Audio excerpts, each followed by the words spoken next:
It's gonna be okay. It's gonna be okay. It's not fair. Hello everybody, my name is Luna and welcome to Crit Role Conspiracies, the show where we take a deep dive into Critical Role. The cliffhanger from last week is resolved, but we are left with more questions than answers, and a tragic decision is made. Let's get into it. Just a heads up, there will be spoilers for earlier Critical Role campaigns and content.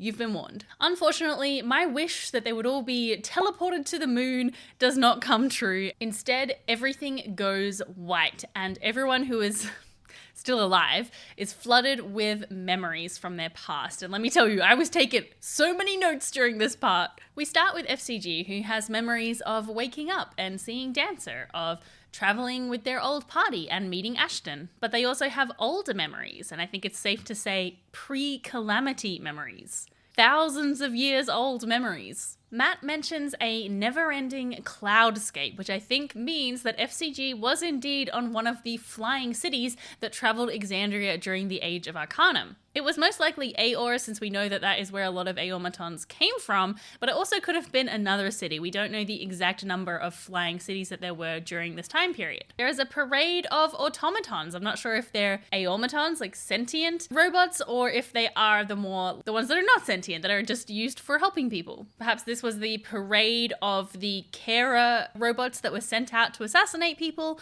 or it could be a parade of Aormatons after they had gained their independence. We've heard previously that there was an event during the Age of Arcanum when the Aormatons kind of rose up and took on like their own rights because they were sentient beings. A man you fear, of short graying blonde hair, shouting, his mouth making no words. None of this imagery makes sound, it's just visual. But you know there's anger in his heart, the intent, the defiance. A green path of flowers and stone stairs. A kindly older noblewoman greets you. You like her, and your new life away from him. She sits and speaks, silence, but you know the words of confidence and vulnerability that she shares. You grant her perspective and encouragement and understanding. Given what we know about the care and the culling, which is the event that Imahara Joe told the party about, I think we could assume, I would feel pretty positive about this, that the angry man in the vision is the person who made the assassin automatons, including FCG. Of course, we don't know why he did it, but there was obviously some political things going on, and if he had a lot of anger about something, maybe that is what led him to creating these assassin robots. And I think the kindly woman in the vision was the person that FCG was sent to assassinate. And I thought it was really interesting how Matt described FCG as listening to the woman, giving her advice, giving her guidance, very much like a therapist or a counselor. On to Chetney, who remembers the wayward romances of his youth. I mean, you just know that Chetney was like a hound dog in his youth. I mean, let's face it, he still is now. But then there are these images of him transforming into a werewolf. Up to the full, glowing red moon, Ruidus, above you. From its ruddy light streaks a single beam of pure crimson light that envelops you. You let it wash away the sadness, and you give in to the beast, tearing your skin away. Feel the anxious tingle that you always feel at the zenith of this moon now grow into an uncontrollable impulse to hunt, to kill, to eat, to ruin. It sees you now, and it's found common ground.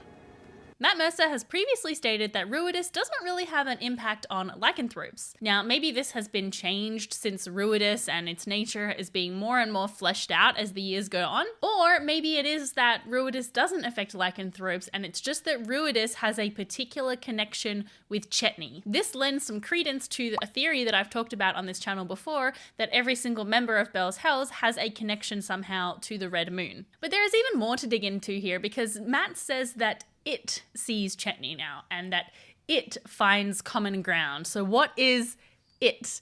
I think it is most likely the alien influence or the god that has been locked away in Ruidus. We know from Call of the Netherdeep that there is this sort of lore that the gods found this alien influence, that it was corrupting things, and so that they kind of banished it away and it coalesced into the form of Ruidus. That sort of stuff is still written as mythology though, so I guess it's hard to say for sure that that's exactly what happened. And it gets even more confusing when we remember that there are now like 2 new god names that we don't know about from these documents in Vasselheim? Yeah, so I think whatever is inside Ruidus, whatever is trapped within that cage, is now looking at Chetney and seeking a connection there. Maybe Chetney's going to take a level in Warlock, who knows? You get an evil patron, and you get an evil patron, and you get an evil patron. Ashton's memories are of his parents and are of his home before he was orphaned. It's revealed that his father is Elven. His mother, we don't know. It's not explicitly said what she looks like. He places leather mask and headdress upon his face, the details curving upward as if reaching for the sparking opening. It begins. His father seems to be a priest or a leader, and he is wearing a leather headdress very similar to the one that the party saw and Ashton then took from the Twilight Mirror Museum in the Heartmoor Hamlet. That headdress was from a cult village called Hishari. Now, a little bit of a refresher. This cult village was said to have been tampering or meddling with elemental forces, and it had been formed by a charismatic leader. I wonder if that leader is Ashton's father. Something happened, and that village was destroyed, and has kind of been used as a tale, especially among the Ashari, of like, don't mess with things that you're not supposed to mess with when it comes to elemental powers. I think this cataclysmic event, whatever it is what turned Ashton into their current form. Because they've spoken previously about how they didn't always have this body that they have now, that they used to have a softer body. So many juicy details. Laudna, still alive at this point, but unconscious, has memories of her family in the Parchwood, which is the wood that surrounds Whitestone. And then she remembers the dinner with the Briarwoods, the dinner for which she was lured to Whitestone Castle and then killed and used as a way of sending a message to Vox Machina. We actually get to see this moment in the animated series, Legends of Vox Machina. Supper first, then you'll need to change into more formal attire. Matt speaks about Delilah always being there, always being at the corners of her vision, and this idea of Laudna not really knowing where she ends and Delilah begins, and he also talks about Delilah incubating within her. Ugh, that's gross. I hate that. I hate that thought. On to Imogen. She has memories of her mother, very surprisingly, because she said that she never met her mother before. Her mother has the same lavender hair as her and has the same psychic abilities. I think her mother being Ruidus born and having these abilities is what has resulted perhaps in Imogen having these very strong powers. If Imogen is also Ruidus born, it could be a matter of, you know, being a Ruidus born of a Ruidus born and having this kind of like distilling and magnifying effect of that power. And then she opens her eyes from this image with her mother and she sees Otohan, and no matter where she turns, Otohan is everywhere. She tries to run, but she can't get away. The bell tolls and looms soon enough. Come, create something beautiful with us. Imogen just unleashes a torrent of power at Otohan and I think yeets her somewhere. And they all return back to the street outside the Seat of Disdain, back to the buildings, but this time the buildings are all torn away. That description of the buildings cracking and tearing away did actually happen. Not to be too morbid about it, but there has got to be a ton of civilian casualties with this event, right? It's like anytime you watch a superhero action film, there's always those cool action scenes when the buildings are getting torn up and stuff, and you just know that that's going to result in hundreds or thousands of people dying. So Otohan is just gone. She is nowhere to be seen. Hello? Otohan, where are you? Where did she go? Maybe she got like yeeted to another dimension, like another plane of existence. Maybe she used her abilities to teleport away or run away. Honestly, I don't really have any good theories. Let me know your theories. Where do you think she went? I'm very excited that she did go away or get away because it means that she's going to come back later and we're going to get to see another battle against her when the party are more powerful and can hopefully get their revenge. Okay, we're coming up to that part of the episode. Laudna is straight up in the initiative order. She is first up. Let's do the red one. Oh god, the red one. Fuck you, Ruidus. My heart is pounding. Does anybody else hear like a high-pitched ringing? Yes. Okay, cool. What is it? No. What is it? What, bad or What good? is it? I can't see it. Natural one. Laudna, in the final moments before you expire, please explain to me what crosses your mind. imagine it would be confusion. Flashes of all of the powerful women in her life. Imogen, Fearne, her mother, Delilah. As Delilah is still there, but still powerful. As the darkness begins to creep in and carry you to whatever threshold lays beyond, an oddly familiar threshold. This is a line you've walked for many years. And as the dark curtain begins to fold in, you feel her arms wrap around you as Delilah embraces you from behind and whispers in your ear, "Worry not, child. Death is but a waiting game." Ruidus, why did you betray us again? With that, Laudna is dead. Still in the initiative order, FCG rushes to Fearne, Chetney rushes to Orem, Imogen rushes to Laudna, Ashton starts running back. FCG casts Revivify on Fearne, but he must also do a successful skill check, and that is because Matt has his own homebrewed death rules. Now, in previous campaigns, he hasn't always required a ritual for Revivify. Revivify, you guys know I hate that word. Revivify has sometimes just been instant, it hasn't needed a ritual, and other times it has. And I think maybe for this campaign, they've just solidified it and gone ahead and said that it does, especially because these rules have now been published in Tal'Dorei Reborn so that you can use them at your own table. So FCG rolls a wisdom save, beseeching Fearne to come back. Oh my god. It's a 7 + 3. 10 is literally the difficulty class base on this for a character who has not died. I hate this game.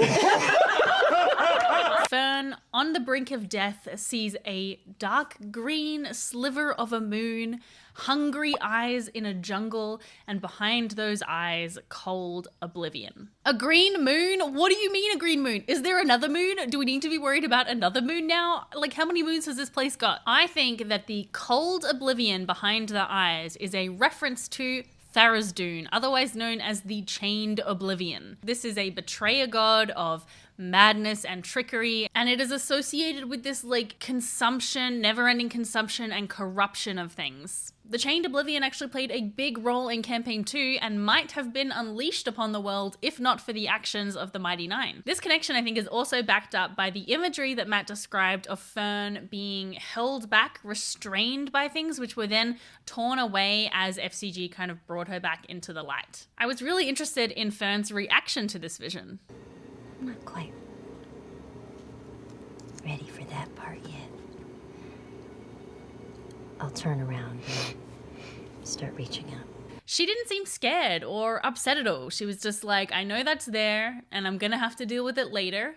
Which really makes me wonder what else is going on in Fearne's backstory that we don't know about. What are you up to, Ashley Johnson? Imogen takes out the null rock that Fearne had hidden in her bag, and yes, I was very pleased that they hadn't forgotten about it. Imogen puts it on Laudna's chest and basically tells Delilah, like, bring her back. You can have this stone if you bring her back. She even messages Delilah a little bit later, and Delilah says, like, I can't do it. You're gonna have to do it. I was actually flabbergasted that Imogen could talk to Delilah this way. Does anyone know, did she use sending or did she use like a message cantrip, or did she just, it really begs the question, where is Delilah? Because normally sending and things like that only work if the person is on the same plane of existence as you, and it wouldn't work if she was dead, which Delilah technically is, but like, is she? She's obviously undead or something. So yeah, that I thought that was very interesting, and especially if Imogen can just reach out and talk to her at any time. Okay, I'm talking around everything because I don't want to get to this next part, but here we are. Fearne has to make a choice, and the reason she has to make a choice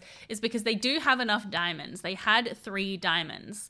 But the problem is they don't have enough spell slots. FCG only had 1 spell slot left, and Fearne only has 1 as well. The argument for bringing Orem back is that Laudna has come back from the dead before, and maybe she could again. But something that they didn't talk about, which I thought might have been a better option, maybe, is actually bringing Laudna back, because Orym has a personal connection to Keyleth. So Imogen messaging Keyleth and saying Orym has died, Keyleth might be more likely to, come and help revive Orym than coming to help revive someone that she doesn't know anything about and she's never met. I mean, I don't know. Who knows though? It's just really a horrible decision to make no matter how you spin it. I feel like Ashley role-played Fearne in this moment so beautifully, so lost and confused and scared. Just completely broke my heart. FCG gives Fearne a coin to help her make the decision, and she flips it, but Ashley doesn't show anybody what the result was. She could have just been doing that because she wanted to roleplay it out and have the reactions that way, but also maybe it came up Laudna. I don't know. You know how sometimes you just gotta flip a coin to do a gut check? Because, when you see the outcome, you really realize what it is you actually wanted. And I think it would make a lot of sense for Fearne to choose Orym because they have traveled together for years by this point because they had all of the events of Exandria Unlimited before that. I'm gonna kneel down.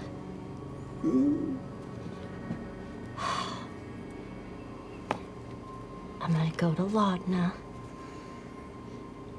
Sort of push her hair to the side. We'll find a way back for you, I promise. No. I'm sorry. I don't know what to do. It's the coin's fault. We can be mad at the Changebringer later. Oh, I don't like how this is making me feel. And going to Laudna first. That was a low blow, Ashley Johnson. That broke my heart. Fearne revivifies Orym, and before he comes back, we get this scene with him and his husband Will in the afterlife. You're not done. I really wish I could stay. I'll still be here. Oh, I miss you so bad. There will be a time. I look forward to it. Orym comes back, and Marisha leaves the table. Letters. We've done everything we can so far. No! What are you doing?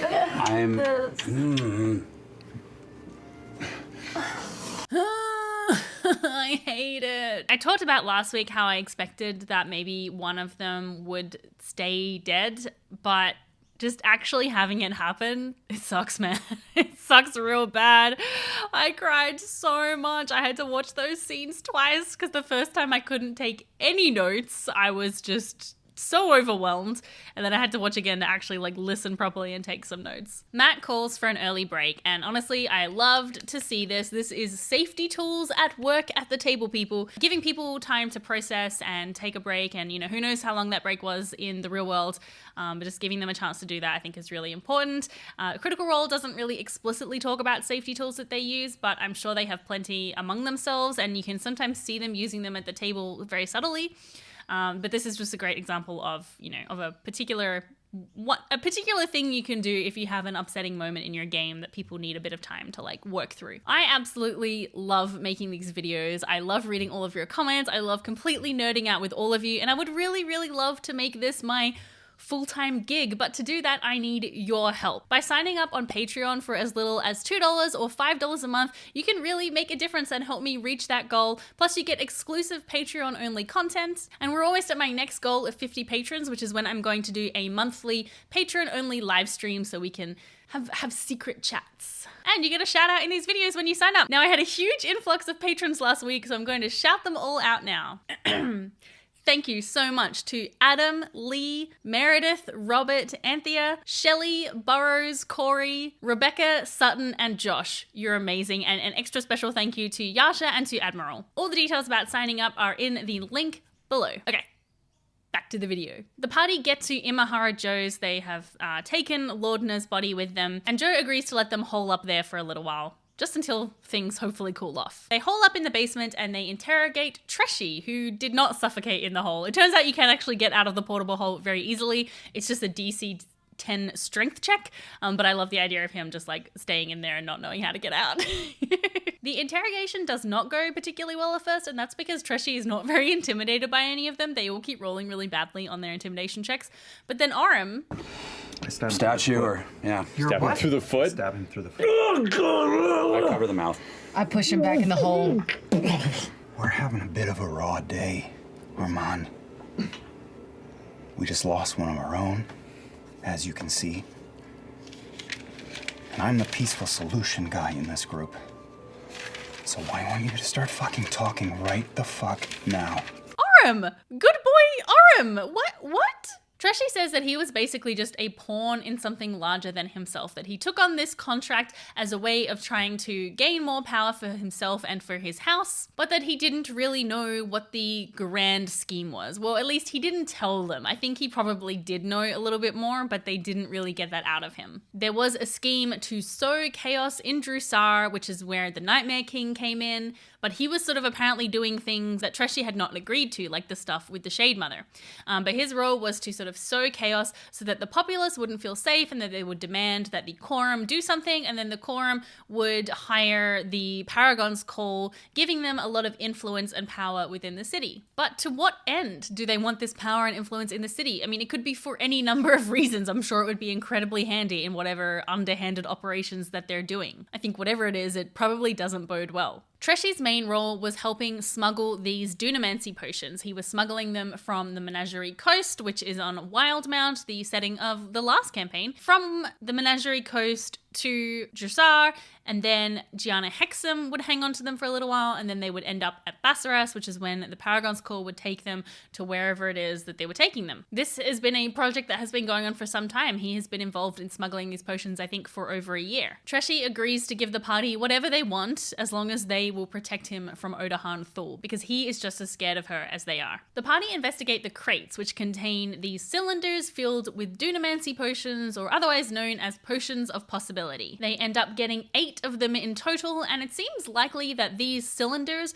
were plugged into the backpack that Otohan was wearing, which is likely where she got those Echo Knight powers from. So she was most likely a Psi warrior as her subclass, and then she was getting these extra Dunamantic Echo Knight powers from the backpack. And I really love this idea of like fusing engineering and technology with magic. It reminds me a lot of the show Arcane. It fits in well with the themes that we've seen, sort of like slowly growing across all 3 campaigns of technology, this kind of industrial technology, having more and more of an impact on the everyday. Now, drinking one of these potions gives you 2 fragments of possibility. Fragments of possibility was a magical effect that the Mighty Nine used quite often, but they didn't get it from drinking potions, they got it from staring directly into the Luxon beacon. You feel the back of your neck begin to grow warm and the hair begin to stand up. While you cannot see, you can still sense your body presence, unmoving but moving so quickly. This dual sensation is conflicting and causing your heart rate to jump. Your breathing begins to speed up. You guys watch as breathing begin to increase, and then there you see this faint gray glow approach and stop. Your speed comes to a slow crawl and then halts. And there before you, you see this tiny little mote of gray pulsing light, a similar undulating pulse as the dodecahedron itself. Ooh. Ooh. Ooh. Before you. Chetney also manages to open the black box with the stamp of the Cerberus assembly using some wooden thieves' tools that he carves so that he can bypass the trap. Inside that is powdered residuum. Aram, of course, recognizes it because he saw it in Exandria Unlimited, and he possibly saw it during his time in Zephyr, because we know from Tal'Dorei Reborn that Keyleth and Percy were both working together in this kind of residuum manufacturing process. They talk about their next plans. They need to call the skyship. They need to inform Lord Esteros what's happened. They need to get out of town, and they need to fix Laudna. Those are their priorities at the moment. Ashton promises Imogen that they will fix Laudna. We're gonna fucking fix this, okay? You trust me? We're gonna fucking fix this. What are you gonna do? Whatever we have to. They discuss who could help with bringing Laudna back. Maybe Ajit Dayal, maybe Fearne's grandmother, maybe the Derolos, or maybe Keyleth. I think that probably what will happen is I think Keyleth probably will end up reviving Laudna, which is a really funny idea of like Marisha's character reviving her own other character. But I think what will likely happen is that there will be some sort of like narrative story block in the way of that happening. So it won't be so easy as just like calling Keyleth up and making it happen. Keyleth will be busy or something, or she'll need something done, or the party will need to do something else before they can revive Laudna. Like, I think there will be some sort of narrative reason to prolong that. And the reason that I think this is I think probably the cast is aware of how unsatisfying it can be to just like call up a really high-powered person and just have them solve all of your problems for you. And that's a big problem that you see in a lot of like fantasy media. I mean, you know, you need Gandalf to leave Bilbo and the dwarves, right? So that they can go off and have an adventure that Gandalf is not going to save them from because, you know, it's not interesting otherwise. So I think they're hesitant to lean on those connections too much, but we are also getting to a point where this world is so populated from these 3 campaigns and they're making all these connections that it is inevitable you're going to have some high-powered allies. In the meantime, FCG casts gentle repose on Laudna's body so that it stays as it is. You focus on her body, her corpse, her essence, of whatever earthly connection still remains with the currently absconded spirit that you know as Laudna. You complete the ritual and there's a flash of kind of vibrant, warm, orangish light around it. And none of you pick it up, but you do. A weird sense that this spell definitely headed something off at the pass. Oh, shit. And now she rests. For the next 10 days. Gotta repeat the spell every 10 days. What? Does this mean that Delilah was taking over? Does that mean if FCG had not cast Gentle Repose on Laudna's body, would she have woken up as Delilah? That's messed up. They really need to make sure they keep casting that spell. The Paragon's call come to shake down Joe about their whereabouts because they'd sort of heard that the party had come to get the crawler from him. And there's a very tense moment when they're all like hiding in the basement and the Paragon's call are just like behind the door. But luckily they don't spot anything and then they head off. They take a long rest and Imogen, because of what happened with Otohan, gets a new feat. So go ahead and look at your feats. My feet? Yeah. What? You did that fucking shit? What? How? What could it be? Laura was reading for a really long time and she seemed really excited about it. I'm very excited to learn what it might be. And then finally, it takes all this time, but finally Fearne brings up the elephant in the room. We should probably, maybe just a little bit, Get the fuck out of here. talk about Oh. the breaking down of a block of buildings and Imogen doesn't really know what happened. She doesn't know why Otohan is after her, and she reflects on this fact that she had this vision with her mother, even though she thought she'd never met her mother. And this sort of prompts all of the party to share all the different memories that they had. They head out of the city, just managing to get onto the skyship, even though it's being attacked by people as it flies off into the distance, and they head back to Drossar with one less party member. Okay, so final questions from this episode. If they do resurrect Laudna, she is already kind of undead. What does she come back as? What kind of effect is that spell going to have on her? Is Delilah going to come back with her? Is Delilah going to be trying to take over her? Who knows? Also, when are we going to see Marisha at the table again? Previously, in other campaigns, when characters have died, there's been a little bit of a gap between when the old character died and when the new character came in. So it could perhaps be a couple of weeks before we see Marisha at the table again. I do think it's quite likely that she will have a new character, mainly because of what I talked about earlier, about how I think it's probably going to take a while to bring Laudna back. So I don't think she's going to want to wait the whole campaign out. So I think we are going to see a new character from her, which begs another question. What's her character going to be? That's kind of exciting. It's actually kind of exciting to think about a new character. I think it could be a couple of weeks till we see her. And apparently this will be the first time, if that's the case, if she's not at the table next week, it will be the first time she has ever missed a Critical Role game. She has been the only player who has been at every single game for the last 7 or 8 years, which is actually, it's a huge achievement. Another end of episode question. Why did Otohan push Imogen? What did she want? What was she hoping to achieve? Is she hoping that Imogen is going to be like, ooh, yeah, yummy powers, I guess I'll join in with the Moon Gang? Or, is she hoping to control her in some way? And what did the Hishari do? And how did it transform Ashton? And again, what are the Cerberus Assembly up to? What's happening? Too many questions. All right, everyone. I hope you are feeling okay. I hope you have process this, and that you're taking care of yourself. Also, if you need to process with people who get it, you can jump into my Discord. We have a whole Critical Role section where we can talk about it. So if you've just watched the episode and you're like, I need to talk to somebody about it, jump into my Discord. Bye!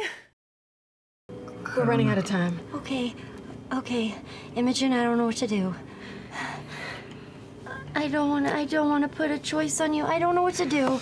Should we do like a who votes for Orem? No. That's so weird.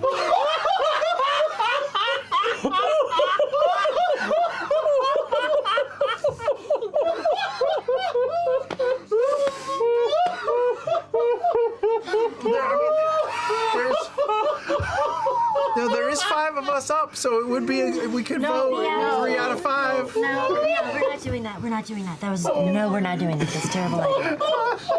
I was just trying to. The only thing I know, and it's a horrible thing to think, is that Laudna has come back